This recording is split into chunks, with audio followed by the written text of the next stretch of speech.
day everyone. I am JL Matipalcon, third year criminology students. So at this point, we are stating the 10 commandments of the safety driving as a driver. So the first is, I will not drive when drunk, nor drowsy, nor fatigued. And the second is, I will not pass without care on curbs, nor hills, nor the view is unseen by my eyes.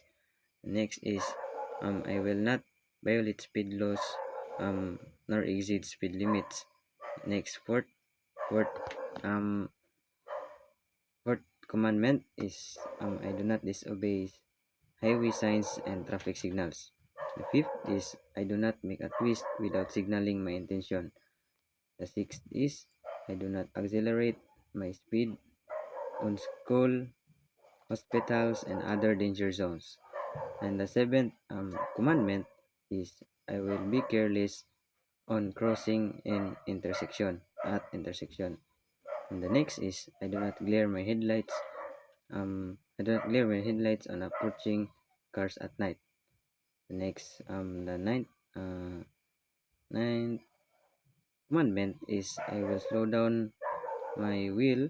I will slow down when the toilet comes and unsafe road conditions are before me. The next commandment and the last commandment is, I will be careless, or I will be courteous and respectful on of the rights of every driver and pedestrian. Next commandment we stated is the 10 commandments of road safety as a traveler. So the first commandment is, thou shalt not gaze at my phone. The second is, thou shalt not throw trash at the window. Third is, thou shalt not drive intoxicated. Fourth is, thou shalt not take it any chances. Fifth is, thou shalt buckle thy kids. Sixth is, thou shalt buckle up on thy brights. Seventh is, thou shalt not drive when on light is full is with faulty lights. Eighth is, thou shalt adhere to the speed limits. Ninth commandments is, thou shalt keep distance.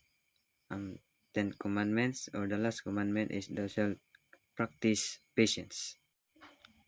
And the last 10 commandments we stated are the 10 commandments as a self, or as self. First commandment is to keep right. Second, observe road courtesy. Third is prohibited parking. Fourth is, if in doubt, do not overtake. Fifth is the bus stop rule, um, lining up in the bus stop zone. And sixth is the rule to prevent untangled traffic jams, to prevent jams. Seventh is observe traffic management measures. Fourth is the philosophy of Pinoy driver is first come first serve. Ninth commandments is on pedestrian, and the 10th commandment is remember the international driving safety reminders, or remembering the international driver safety reminders.